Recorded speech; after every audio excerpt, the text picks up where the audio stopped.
Support comes from Missouri Forest Products Association, committed to sustainable and sound conservation of the state's forests, which support more than 41,000 Missouri jobs, resulting in a $10 billion industry. ChooseWood.com. This is St. Louis on the Air from St. Louis Public Radio.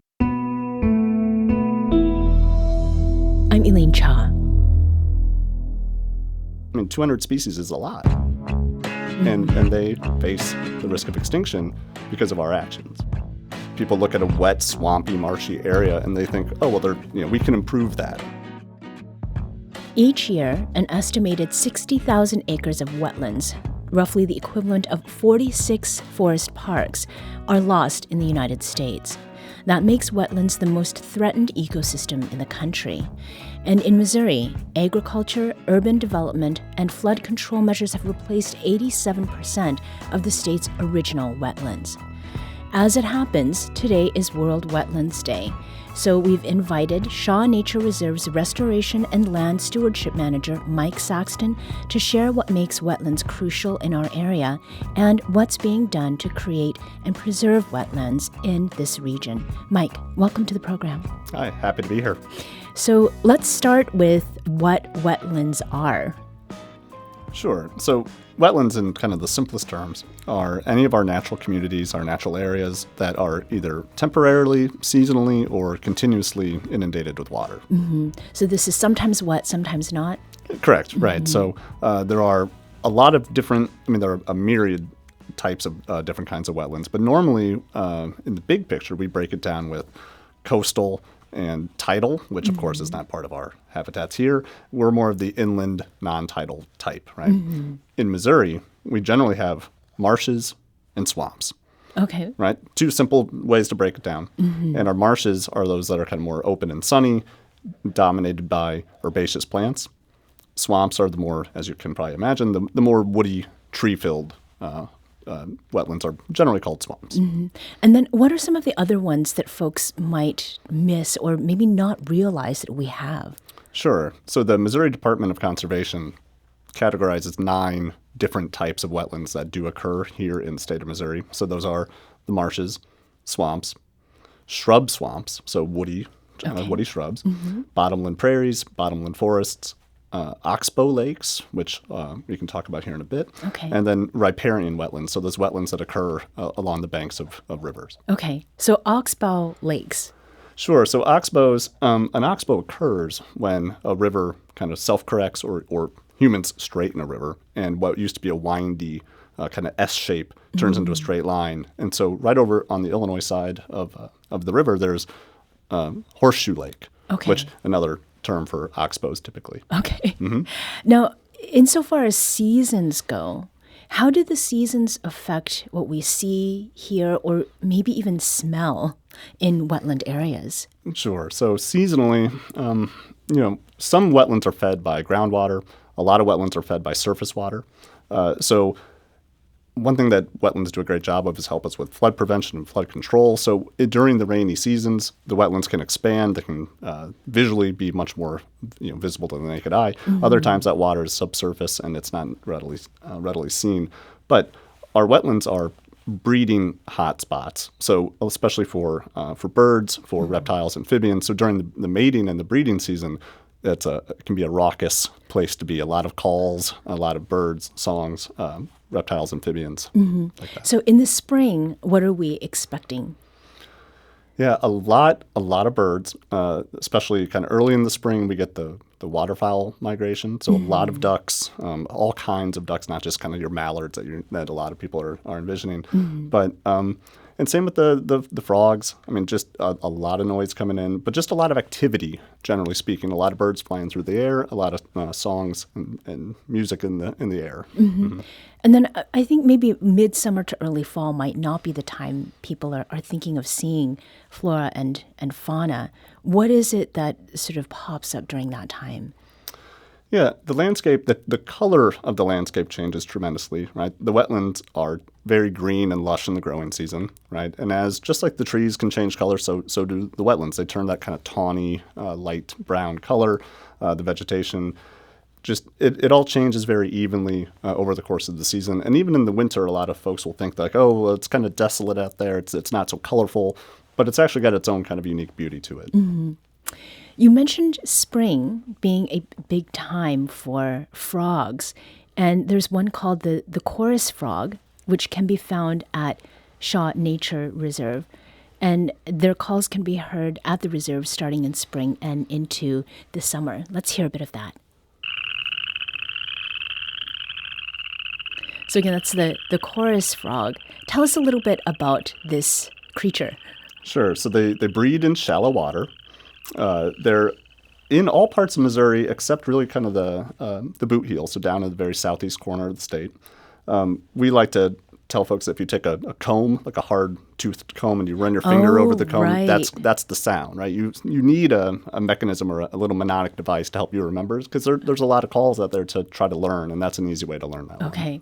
And then spring peepers are another, and they're adaptable when it comes to their habitat, but they prefer to reside in ponds. You may recognize the sounds of their call. And that, to me, it sounds like it could be a bird. Sure, absolutely. Yeah. There are certain sounds that when you hear it for the first time, like you might not have heard a spring peeper in 9 months, but when you hear that first one, you know it, and it is usually a good indicator that spring is on its way or that it's already here. Right. And again, I said it sounds like a bird because it is not. That is a frog. Absolutely, yeah. They have the spring peepers. They have a little, very distinct X on their back that makes them pretty readily identifiable. Yeah. Is it a small frog as well? They'll fit right in the palm of your hand. Oh, how cute. Okay. So there are other animals. Among those are birds. And the American bittern, which is rarely seen, has a unique and odd-sounding call.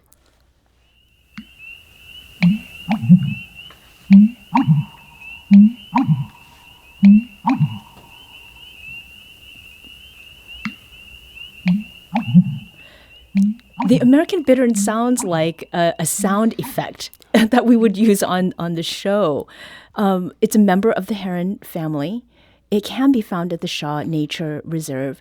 Where else is this bird found or seen or heard? Sure. It is more likely to be heard than seen. They're very secretive. They have a wide range. They're not necessarily a rare bird by any stretch, but we don't see them frequently. And that is because they've got great camouflage.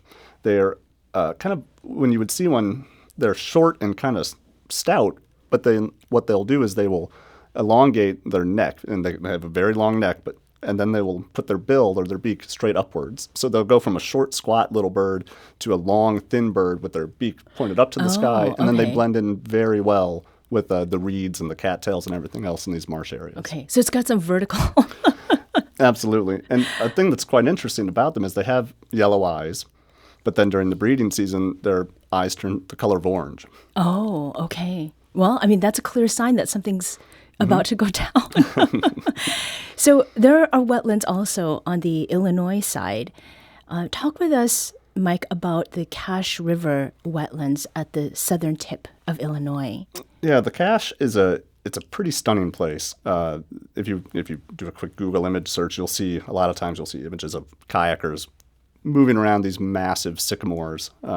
Sycamores. They're in the middle of these cypress slough, rather. And so this area was owned by a paper company at one point, and this conservation organization stepped in and said, hey, how much is the value of these trees to you commercially? We'll give you that money. Don't cut these trees down. We'll protect this area. And that's how the Cache River cypress area was protected. Mm-hmm. And even more than sort of the cash value of that land, there is a distinction with the wetlands of the Cache River, isn't there? Pertaining to like international sort of importance. Yeah, I mean, so these cypress areas, they're massive trees. They're historic. They're very old. We only have one stand in Missouri for that are old growth, and those are down in our boot heel. But yeah, these areas where the cypress occur, they sequester a lot of carbon. A lot of carbon goes into the ground there. So they're on a global scale. It is really important for climate change mitigation and things along those lines. We're talking about the role of wetlands in our region with Mike Saxton, Shaw Nature Reserve's Restoration and Land Stewardship Manager. Mike, you were just mentioning sequestration of carbon. Why is it that wetlands are so important? And what is it about where we are in the St. Louis region that puts existing wetlands at risk?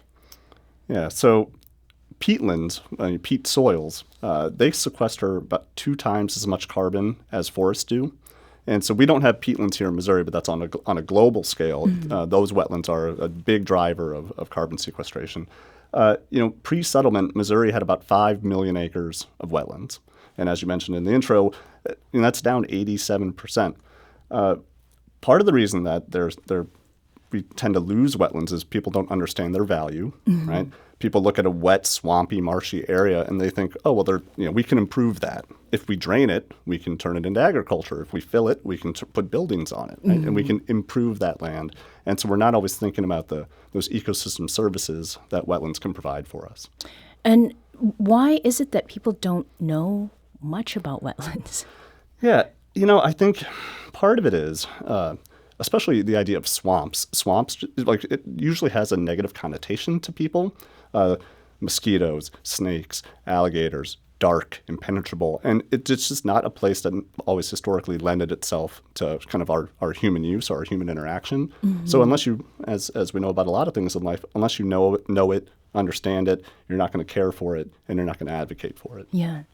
So approximately 87% of Missouri's wetlands, you mentioned that too, have been destroyed since the first European settlers began to carve a living from the state's woodlands and the prairies, bottomland forests. What factors today contribute most to wetland loss or destruction in Missouri? It would mostly be commercial development at this point. And one of the reasons that this has become much more of a pressing issue today is because of a Supreme Court ruling from last year. So there was a substantial ruling, the Sackett versus EPA case. It stems from 2007. A lawsuit in Idaho worked its way for 14 years until it worked up to the Supreme Court. And essentially what this ruling did was it eliminated protections for upwards of 50% of the wetlands across the entire country. So areas that would have been protected 2 years ago, as of last year, 50% of them have lost that protection. And what does that mean? Well, in simple terms, it was a windfall for developers, right? Because before they might have had to offset, their disturbance. They might have to, do some wetland restoration in other areas. They might have to pay special permitting fees. And some of those, what would have been obstacles to development, were cleared out of the way by this interpretation of the Clean Water Act.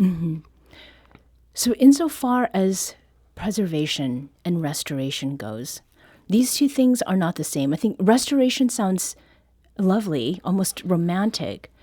What is it that makes preservation something that is preferable, far preferable to restoration?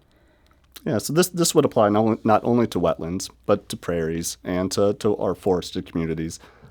These areas, they're old growth, right? We know what old growth means for woodlands. People associate that with, that means something very special. We don't tend to think of wetlands as being old growth or prairies as being old growth. But some of these areas have been evolving and have been on the landscape for tens of thousands of years.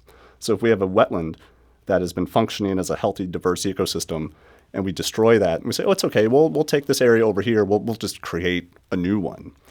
It's a far cry from being as good or as biologically rich or valuable as that original ecosystem that would have been destroyed.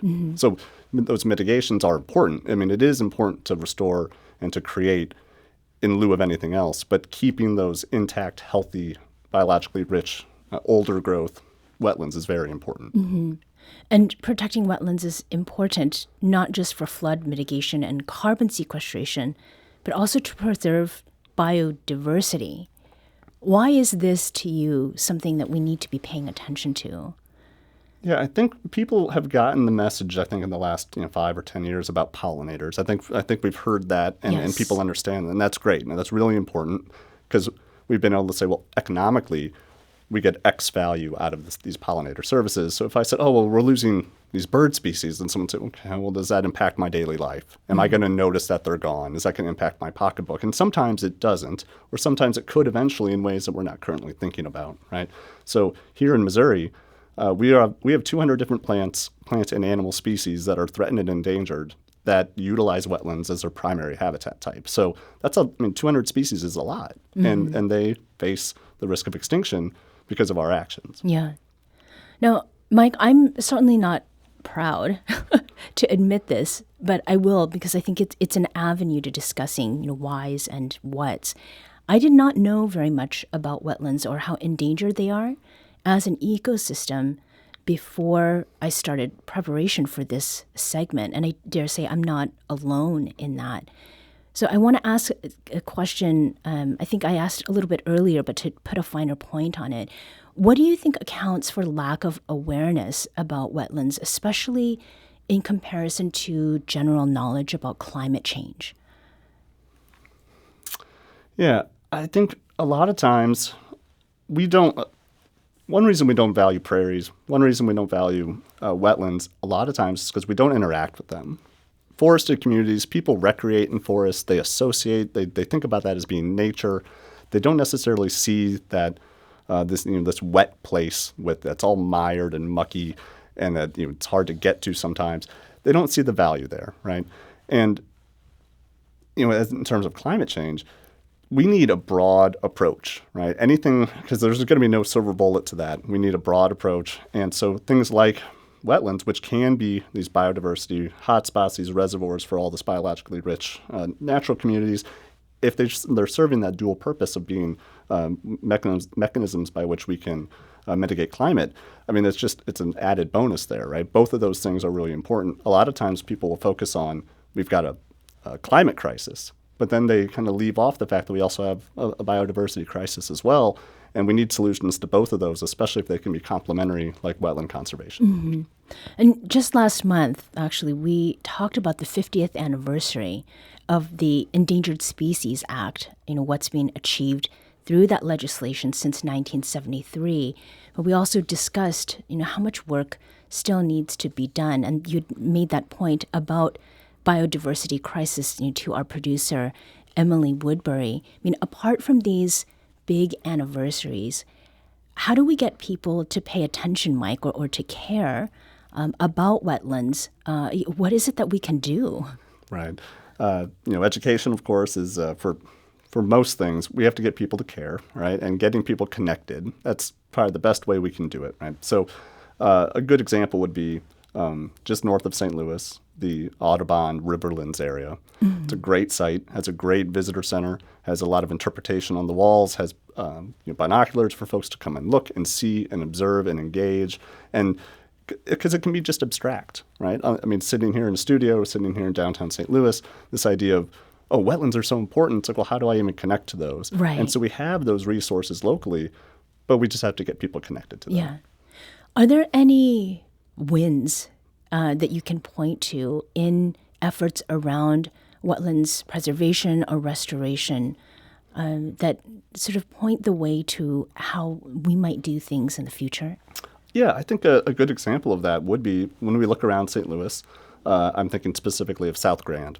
You go to some of these intersections there with native plants. Mm-hmm. They're lining the streets. They're there for aesthetic beauty. They're there for pollinator habitat. They're there for stormwater runoff, right, to capture that stormwater.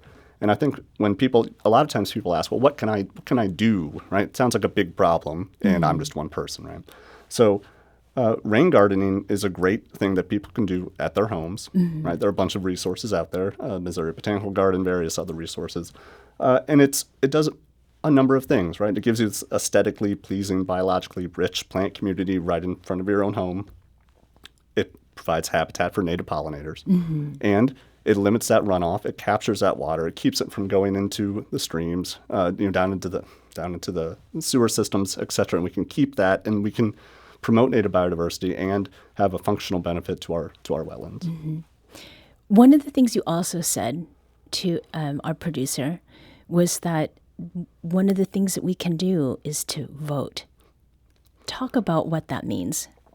Yeah, conservation's tough because a lot of folks will say, well, we have much more pressing issues. Certainly this doesn't have that big, broad, like how can conservation affect my daily life?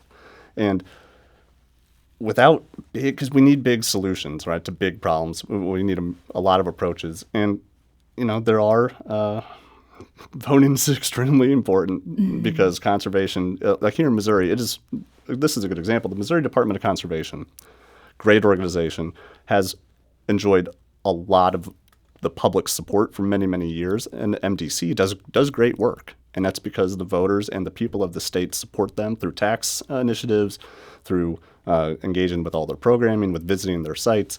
And that's just a way that we can be engaged. And the challenge with voting, of course, sometimes it's every 4 years, right? And so in the intervening time, people need to be engaged in other ways. But voting is extremely important to find those candidates, those parties that are supporting these kinds of conservation efforts. And voting also then supports things like what you all are doing at Shaw Nature Reserve with the Wolf Run Grassland Restoration Project. It's an area that was initially wasted farm ground, turned forest, and it was a forest with low biodiversity. Now you're working to do something else with it. Tell us about that.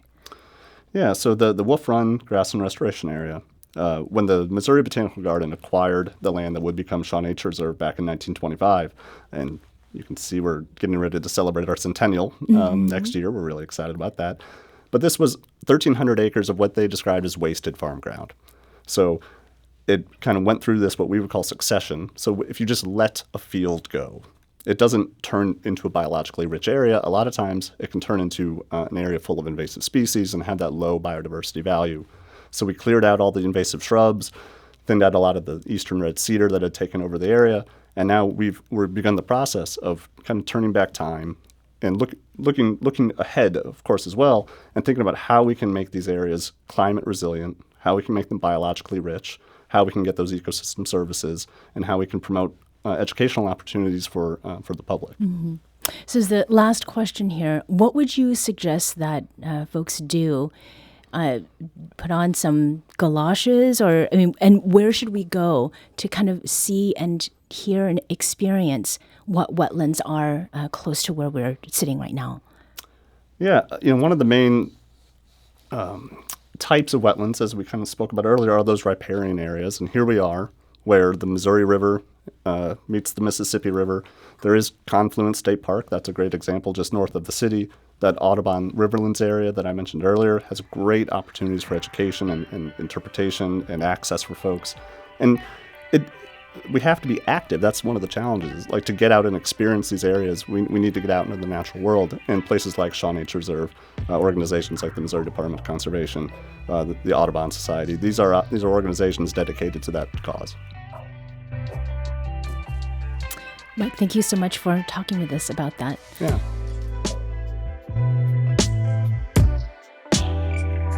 This episode was produced by Emily Woodbury. Audio engineering and podcast design by Aaron Dorr. Our executive producer is Alex Hoyer.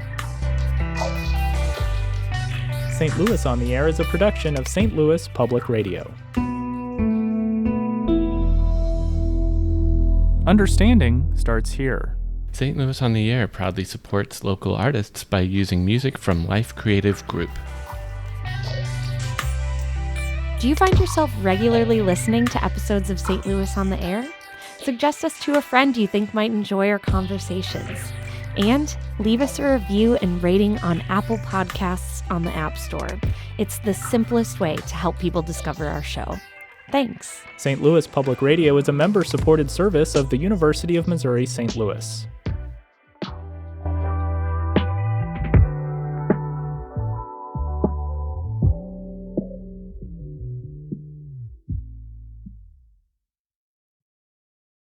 Support comes from the Missouri Forest Products Association.